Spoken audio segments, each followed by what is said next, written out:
यार दोस्तों, आप सबका स्वागत है ज्ञान भंडार कोचिंग सेंटर में। आज हम देखिए प्राचीन इतिहास के बारे में थोड़ा सा डिस्कस करेंगे। मगध जनपद का उत्कर्ष है ना, थोड़ा इसके बारे में हम लोग डिस्कस करेंगे। जैसे कि पहले मगध जनपद में हर्यक वंश था, उसके बाद नाग वंश, उसके बाद नंद वंश। तो पहले हम लोग डिस्कस करेंगे हर्यक वंश का संस्थापक कौन थे, इसका राजधानी कहाँ था, ये सारा चीज हम लोग पढ़ेंगे। सारा चीज तो पहले देख लीजिए। हर्यक वंश, इसका अगर साल का बात करें तो 545 से 412 ईसा पूर्व तक था, है ना। ठीक है। अगर कहे कि हर्यक वंश का संस्थापक कौन था, होने से बिंबिसार। क्या? बिंबिसार। ठीक है। और इसका उपनाम की बात करें तो सैनिक था। क्या? सैनिक। क्या था? सैनिक। यानी इसका एक उपनाम था, ये सैनिक था। इसका हर्यक वंश का संस्थापक होने से बिंबिसार। बिंबिसार पहला ऐसा शासक था, देखिए बिंबिसार पहला ऐसा शासक था जिन्होंने वैवाहिक प्रक्रिया माध्यम से अपना साम्राज्य विस्तार किया। जैसे कि देख लीजिए, ये एक ऐसा राजा था जिन्होंने शादी करता था और अपना साम्राज्य का विस्तार करता था। इसी टाइप का बिंबिसार एक राजा था। देखिए, अगर ये इन्होंने पहले शादी कौशल महाराज की पुत्री कौशल देवी, एक शादी हो गया। उसके बाद देखिए दूसरी शादी चलहना से किया और तीसरी शादी क्षमा से किया, देख लीजिए, है ना। और विवाह का करने का इसका मकसद है कि मतलब क्या अपना साम्राज्य को विस्तार बनाना चाहता था, और विस्तार बनाया भी है ना। ठीक है। अगर उसके बाद देखिए बिंबिसार ने महात्मा बुद्ध को संरक्षक बनाया था, और इन्होंने बौद्ध धर्म को अपनाया। मतलब ये जो बिंबिसार राजा था, हर्यक वंश का संस्थापक, इन्होंने बौद्ध धर्म को अपनाया था। और बिंबिसार का राजधानी, अपना राजधानी ग्रीवज, उसी को राजगृह भी कहा जाता है। क्या? राजगृह भी कहा जाता है, नहीं तो ग्रीवर्ज, है ना। और बिंबिसार को अपने बेटा अजातशत्रु ने ही हत्या कर दिया, इसको भी याद रखना है। देखिए, बिंबिसार का बेटा अजातशत्रु, उसी ने बिंबिसार को हत्या कर दिया। देखिए, बिंबिसार जो है विवाहिक प्रक्रिया माध्यम से अपना साम्राज्य को विस्तार किया था। इन्होंने पहला शादी, अगर कहे पहला शादी किया था कौशल देवी, दूसरा चलहना, तीसरा क्षमा को किया था। और हर्यक वंश की अगर राजधानी की बात करें, हर्यक वंश की राजधानी ऐसा नहीं, हर्यक वंश जैसे कि पहले बिंबिसार का अपना राजधानी ग्रीवज, नहीं तो राजगृह। और हर्यक वंश का अगर संस्थापक की बात करें तो ये बिंबिसार।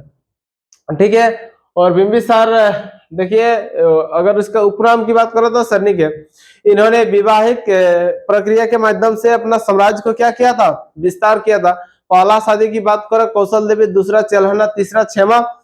और इसका राजधानी क्या है? ग्रीवराज, नहीं तो क्या? राजगृह। ठीक, ग्रीवराज नहीं तो। और इसका क्या? बिंबिसार को अपने बेटे अजातशत्रु ने ही हत्या कर दिए, इसको हम लोग को क्या याद रखना है। उसके बाद देखिए, अजातशत्रु हत्या कर दिया किसका? उसका पिता का, यानी बिंबिसार का। उसके बाद अजातशत्रु के बारे में हम लोग डिस्कस करेंगे। देखिए, अजातशत्रु का साल तो देख लीजिए, 493 से 461 ईसा पूर्व तक। ठीक है। और अजातशत्रु का अगर उपनाम एक है, उपनाम याद रखना है कौनिक, और इसका उपनाम सरनिक है। मतलब इसका बिंबिसार, मतलब अजातशत्रु का पिता का नाम। ठीक है।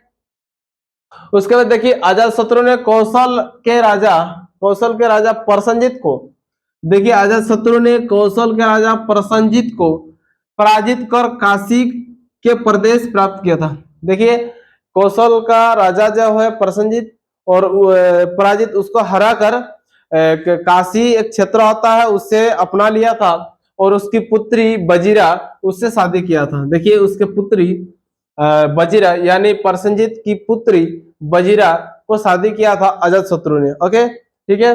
और अजातशत्रु की हत्या अपने पुत्र उदयन ने कर दी, इसको भी याद रखना है। देखिए, इन लोगों का पीढ़ी दर पीढ़ी है, मतलब अजातशत्रु उसका पिता, या बिंबिसार का मारा है, तो उदयन ने भी उसका पिता को मार डाला। जैसा बेटा उस ऐसा ही क्या बाप ने, मतलब बाप जैसा कर्म किया है, बेटा भी वैसा ही कर्म कर रहा है। ठीक है। अजातशत्रु भी अपना मतलब पिता को मारा था, ये हत्या किया था बिंबिसार को। ऐसा ही अजातशत्रु को भी हत्या किया है उदयन अपने पुत्र। ठीक है। अजातशत्रु का उपनाम की बात करें कौनिक था। अजातशत्रु ने कौशल के राजा परसंजित को पराजित कर काशी को प्राप्त किया और बजीरा यानी परसंजित की पुत्री को शादी किया था। अजातशत्रु की हत्या की बात करें तो उदयन अपना पुत्र उदयन ने कर दिया, ठीक है। उसके बाद उदयन 461 से 445 ईसा पूर्व तक, देखिए उदयन अपने राजधानी को बदल दिया है। पहले राजधानी कहाँ था, ग्रीवराज था, ग्रीवराज को राजगिरी भी कहा जाता है। जैसे कि बिंबिसार के समय राजधानी कहाँ था, ग्रीवराज नहीं तो राजगिरी, ठीक है। तो अभी देखिए राजगिरी से बदलकर, देखिए उदयन ने अपने राजधानी राजगिरी से बदलकर पाटलिपुत्र कर दिया गया। कहाँ कर दिया गया, पाटलिपुत्र, ओके। मतलब राजधानी पहले बिंबिसार के समय हम लोग का राजगिरी था, उससे बदलकर पाटलिपुत्र कर दिया गया, ठीक है। हर्यक वंश का अंतिम शासक, अंतिम राजा की बात करें तो उदयन था। कौन सा था, उदयन। और जिसकी हत्या शिशुनाग ने कर दी। शिशुनाग ये दूसरी वंश का था, ये शिशुनाग मतलब इसका बेटा नहीं था, ठीक है। और नाग वंश की स्थापना शिशुनाग ने स्थापना किया और शिशुनाग ने उसको हत्या किया उदयन को, और मतलब इन्होंने नाग वंश की स्थापना किया पहले। देखिए उसके बाद हम लोग नाग वंश 412 से 362 ईसा पूर्व तक हम लोग पढ़ेंगे। देखिए पहला है शिशुनाग। शिशुनाग किया 462 से 345 ईसा पूर्व तक शासन। उसके बाद कालाशोक 394 से 366 ईसा पूर्व तक शासन किया था, ठीक है। तो शिशुनाग देख लीजिए, शिशुनाग 412 से 345 ईसा पूर्व तक शासन किया था। नाग वंश का संस्थापक होने से कौन सा है, शिशुनाग। नाग वंश का संस्थापक क्या है, कौन कौन है, शिशुनाग। शिशुनाग ने अपनी राजधानी पाटलिपुत्र से बदलकर वैशाली कर दिया गया। देखिए पहले कि बिंबिसार के समय ग्रीवराज था और ग्रीवर से पाटलिपुत्र उदयन ने कर दिया, ठीक है। उसके बाद शिशुनाग ने दूसरा पाटलिपुत्र से वैशाली कर दिया। क्या किया, पाटलिपुत्र से वैशाली कर दिया। शिशुनाग ने अवंती, एक जगह का नाम था अवंती, उसे जीत कर अपना साम्राज्य में मिला लिया गया था शिशुनाग। इसको भी याद रखना है, किसने अगर कहे अवंती को जीत कर अपना साम्राज्य में मिला लिया गया था, होने से शिशुनाग। और ये बिंबिसार का पद्धति क्या था, अपना साम्राज्य को बढ़ाने के लिए इन्होंने अपना विवाहिक प्रक्रिया से साम्राज्य को बढ़ाया था। ये सब हम लोग को याद रखना है। चलिए अभी हम लोग को कालाशोक पढ़ना है। कालाशोक अजातशत्रु होगी। देखिए इसका 394 से 366 ईसा पूर्व, ठीक है।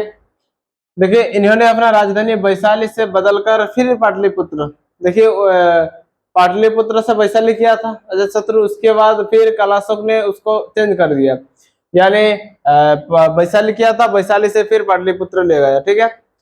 उसके बाद द्वितीय वैद्य संगीति इनके काल में ही बुलाई गई थी। मतलब कालाशोक के काल में द्वितीय वैद्य संगीति का आयोजन हुआ था, ठीक है। नागवंश का अंतिम शासक की बात करें तो नंदीवर्धन। कौन सा था, नंदीवर्धन, ठीक है। ये हो गया। अभी देखिए अभी हम लोग का नंद वंश 362 से 322 ईसा पूर्व, ठीक है। इनमें एक राजा है महापद्मानंद, इसे पद्मानंद भी कहते हैं, एक है धनानंद। देखिए पद्मानंद, नंद वंश का संस्थापक की बात करें तो क्या है, पद्मानंद है। पद्मानंद एक ऐसा शासक था जो क्षत्रियों को नाश करता था। नंद वंश का संस्थापक कौन था, पद्मानंद। पद्मानंद ऐसा शासक था जो क्षत्रियों को नाश करता था, ठीक है। पद्मानंद ने कलिंग विजय प्राप्त किया और कलिंग में एक नहर बनवाया। कलिंग में एक क्या बनवाया, नहर बनवाया, ठीक है। देखिए थोड़ा सा कालाशोक के बारे में हम लोग थोड़ा सा डिस्कस कर लेते हैं। इन्होंने अपनी राजधानी वैशाली से पाटलिपुत्र कर दिया और इनके काल में ही द्वितीय वैद्य संगीति हुआ था। और नागवंश का अंतिम शासक होने से क्या है, नंदीवर्धन, ओके। उसके बाद देखिए पद्मानंद, नंद वंश का संस्थापक होने से पद्मानंद हुआ। पद्मानंद एक ऐसा शासक जो क्षत्रियों को नाश करता था। पद्मानंद ने कलिंग विजय प्राप्त किया, उसने कलिंग को एक नहर बनवाया, ठीक है। अभी देखिए उसके बाद धनानंद है। पद्मानंद का 8वां पुत्र धनानंद है। पद्मानंद जो है, देखिए पद्मानंद यहीं पे, पद्मानंद नंद वंश का संस्थापक है और इनका 8वां पुत्र कौन है, धनानंद, ठीक है। अभी देखिए यह सिकंदर राजा जो था सिकंदर ना, उसका समकालीन ये धनानंद था, ठीक है। और धनानंद के काल में ही उत्तर पश्चिम भारत पर कहा हमला हुआ था। इनके काल यानी इनके ही काल में ही उत्तर पश्चिम भारत पर क्या हुआ था, हमला हुआ था। ठीक है, उसके बाद देखिए नंद वंश का अंत चंद्रगुप्त मौर्य ने कर दिया। नंद वंश का अंत कौन कर दिया, चंद्रगुप्त मौर्य ने कर दिया। और अगर कहे नंद वंश का अंतिम शासक देखिए धनानंद, ये है, ये हम लोग का नंद वंश हो गया। अभी जो है अभी हम लोग चंद्रगुप्त मौर्य के बारे में पढ़ेंगे। अभी देखिए ये सारा चीज हो गया, हम लोग का हर्यक वंश हो गया, नाग वंश हो गया, नंद वंश हो गया। उसके बाद हम लोग देखिए चंद्रगुप्त मौर्य ने नंद वंश को खत्म कर दिया। उसके बाद हम लोग चंद्रगुप्त मौर्य के बारे में पढ़ेंगे। उसने चंद्रगुप्त मौर्य ने मौर्य वंश का स्थापना किया है चाणक्य की सहायता से। ये सारा चीज हम लोग नेक्स्ट पार्ट में हम लोग पढ़ेंगे। अभी आज के लिए फिलहाल इतना ही।